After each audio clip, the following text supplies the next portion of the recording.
Well, in continuation of our previous video regarding Watson and Crick model of DNA, or you say BDNA, or you say secondary structure of DNA, these are the additional information in continuation of what is there in the video 1. Now, in video 1, we talked about the double strand structure of double helical structure of DNA, in which it is made up of two anti-parallel strands which moves in anti-parallel direction in opposite directions, and we talk about the characteristic of the double helix, like what is the width, that is 2 nanometer, what is the distance between two bases, that is the pitch 3.4 nanometer, what is the base pair per turn of the helix, that is 10.4 base pair. Then obviously the pitch is there, that is the distance of the one helical turn in DNA is 3.4 nanometer. Now, when this wounding testing takes place, you say that it is the DNA molecule looks like a ladder which is twisted. So, in the double helix, what you can see the structure here, we have already given that this black one is one of the strand, okay? Black one is one of the strand. And another strand you have 3' end. So these are moving in what you say in opposite anti-parallel direction. These are moving in anti-parallel. Now, what you can see that you have a sugar phosphate backbone, okay, and this is, you can see that it is at the peripheral, that is outside. So if it is outside, it will be exposed to aqueous environment. So if it is exposed to aqueous environment, it is hydrophilic, and you see the bases are stacked inside. These are hydrophobic. Okay. Now you come here. This is the statement what I want to convey, that each strand of DNA has a hydrophobic deoxyribose phosphate backbone. Obviously, these are joined by 5' phosphoester bond, and you see this is on the outside periphery of the molecule. Let us see here the statement what I have told you right now, that each strand of DNA has hydrophilic deoxyribophosphate backbone. So it is exposed to aqueous atmosphere in the cell. Obviously, this deoxyribose phosphate backbone is joined by 3' 5' phosphoester bond and is on the outer side periphery of the molecule. While you see the bases adenine, thymine, guanine, cytosine, and adenine, thymine. So these bases are hydrophobic, okay, and they are stacked inside. Now again, you see further the characteristic. You see that if this is the one of the strand, okay, black, another strand is the blue. So what is happening? The one of, you see here, if you see, this is adenine. Adenine is purine base.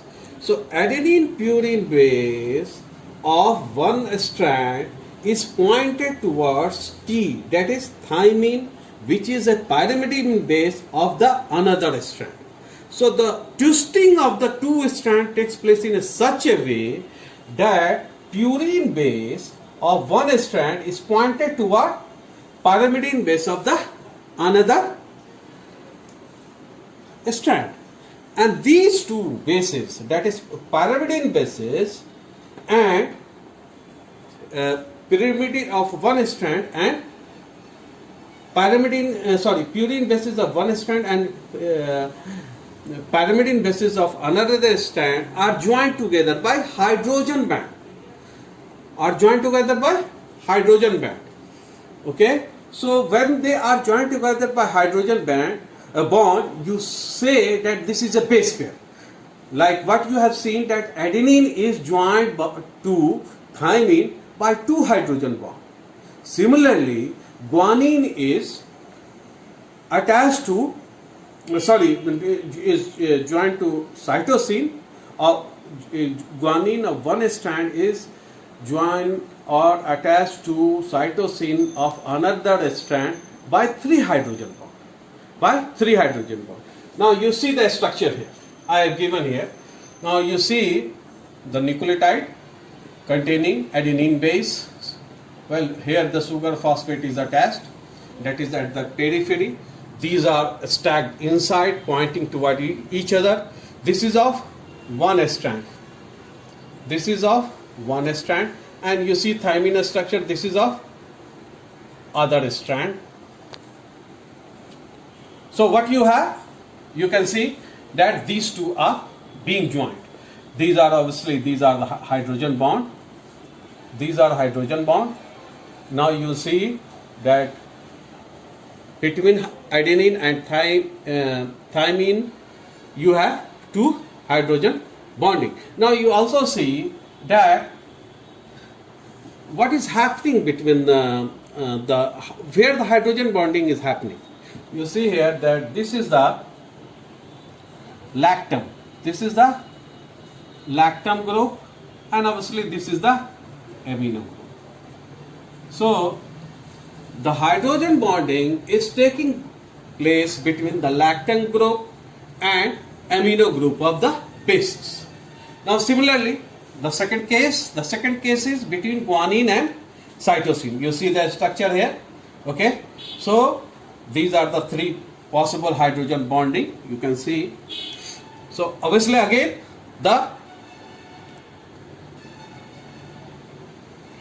you see here, this is your cytosine moiety. C is for cytosine. Okay, sugar phosphate is there. This lactam is again joining with amino. This lactam of cytosine is again joining with amino of the guanine. Okay, so again you see here, this lactam is joining with the amino group of the lactam of guanine is joining with amino group of the cytosine. So if in order to remember, particularly for NEET students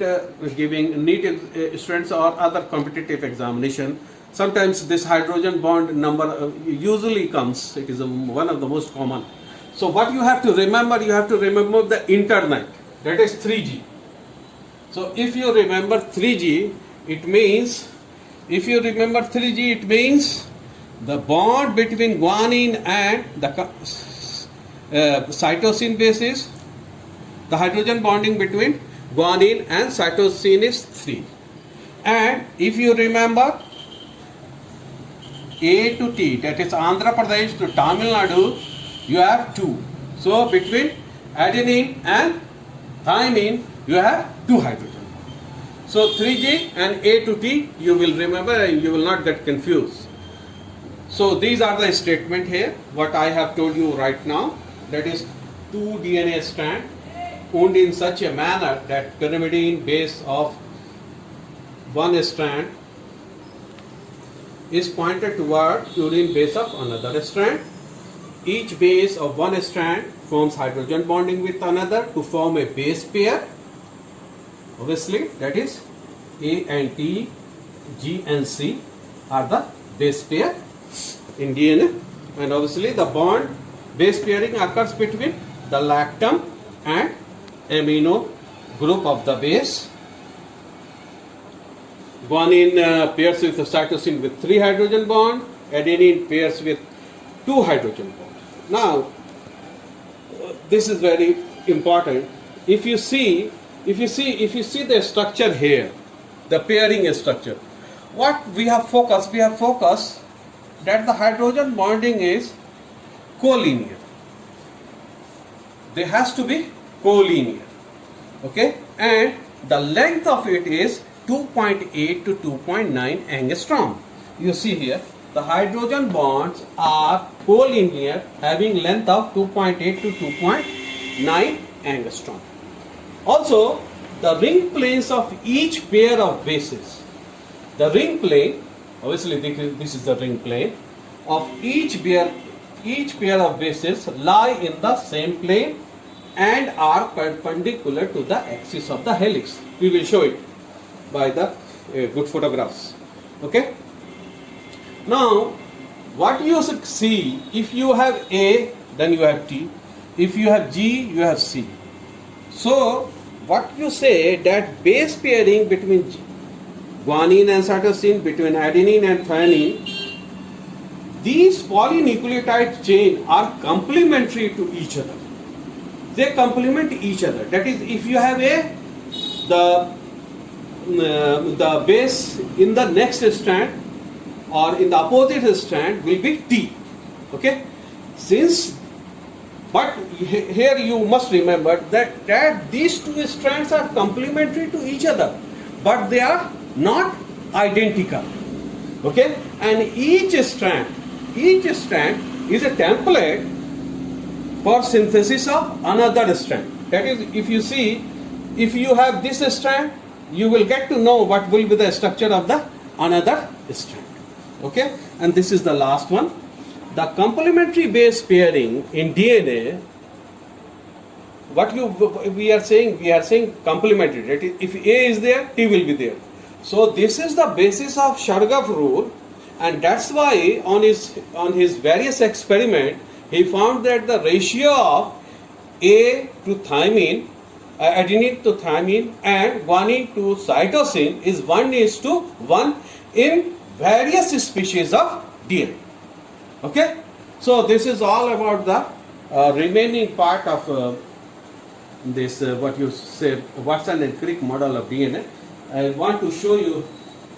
Let me show the structure. Look, first you see this. If you see the structure here, you can see that these are the ladder type of structure in which all these are bases, and once you twist it, you get the DNA molecule. That is, base pairing produces a regular structure in which one strand is complementary to the other. Okay, and base pair interactions lead to the formation of a double helix with a stacked base pair inside. Okay, and now again you see here, in terms of hydrogen bonding, you see these are all sugar phosphate bond which is at the outer periphery of the molecule, and you have bases inside stacked, and these bases are complementary to each other. You see A, if A is there, in front of it you will get T, and so on. And this A, adenine is joined by 2 hydrogen bond, you can see, and obviously guanine is joined by 3 hydrogen bond. Okay, so these two better structure, I think you will be more clear about DNA. Okay, thank you.